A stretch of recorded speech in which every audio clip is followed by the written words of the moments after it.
hypnotized by the sounds I'm breathing in. Hold tight, hold tight.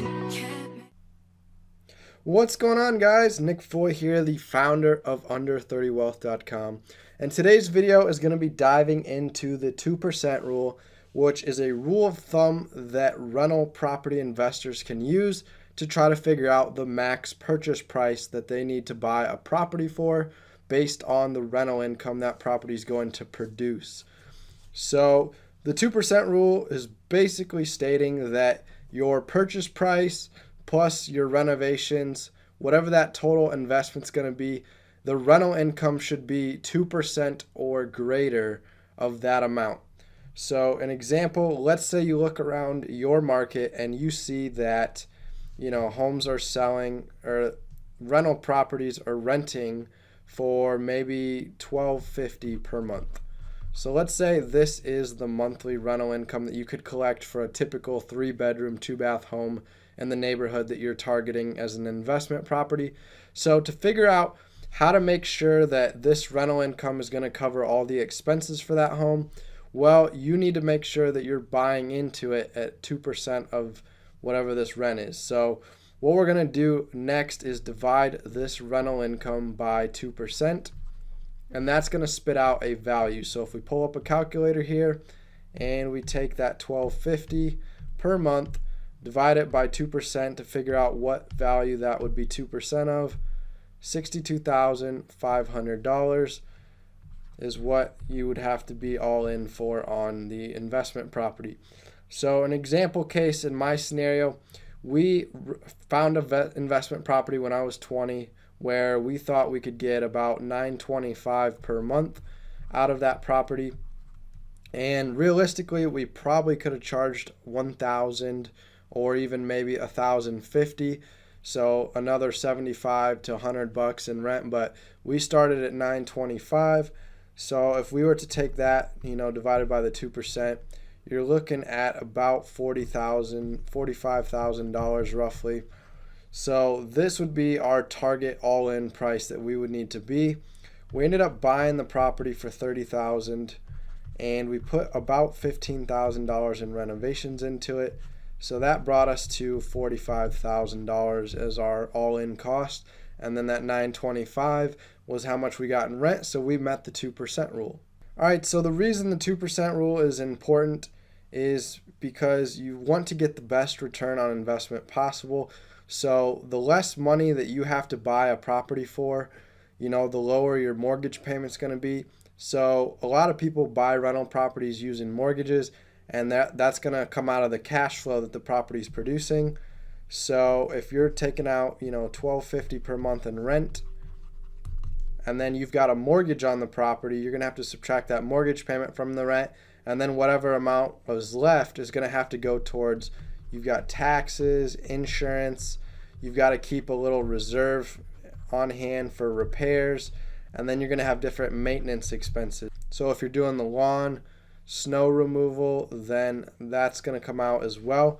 So you got to remember that you've got all these different expenses that this rent is covering, and then at the end, whatever's left is your monthly net income that you're putting away in your bank account and that your family's going to live off of if you're planning on buying enough rental properties to help you quit your job so that you can live full-time off the rental properties. All right, now one thing to clarify, this is just your all-in price. It's trying to help you figure out what purchase price you need to offer.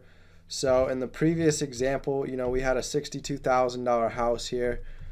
That's not maybe what the value of the house actually is. That's just what you need to buy the property at. So as an investor, so you're trying to buy distressed properties below their market value. So maybe in reality, this home might be worth about $125,000.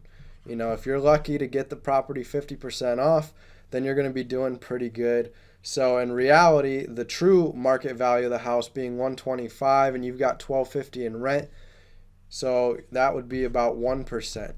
So the monthly rent is 1% of the home's value, but the 2% rule applies to, the value you're trying to buy in at. And then you're going to build in some equity, obviously, because you're going to have, the big spread here between what you bought the property at versus what it's actually worth once it's all fixed up and remodeled. All right, and then a few other things to note. If you live on the coasts, so we're talking, Los Angeles, San Francisco, maybe you live in New York City or Washington, D.C.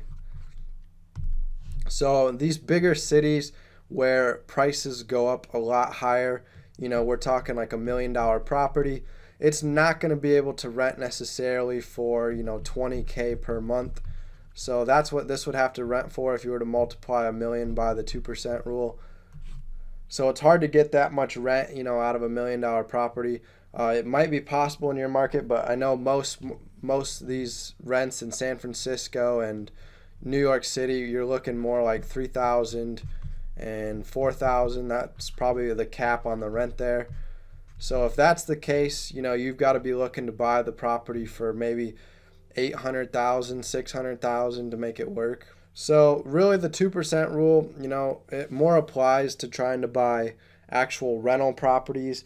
You don't really think about buying $1 million property like a single family home or a condominium. Instead, if you're going to be investing this kind of money, you're probably going to be going after apartment units where you're going to get a building that's got several apartment units in it, and then it's going to start making more sense because when you split this up by how many apartment units there are in the property, then you're going to get a per apartment unit average price. So for example, in this case, if you buy $1 million property and it's got 20 units, when you divide $1 million by 20, you're probably going to be looking at $50,000 a unit.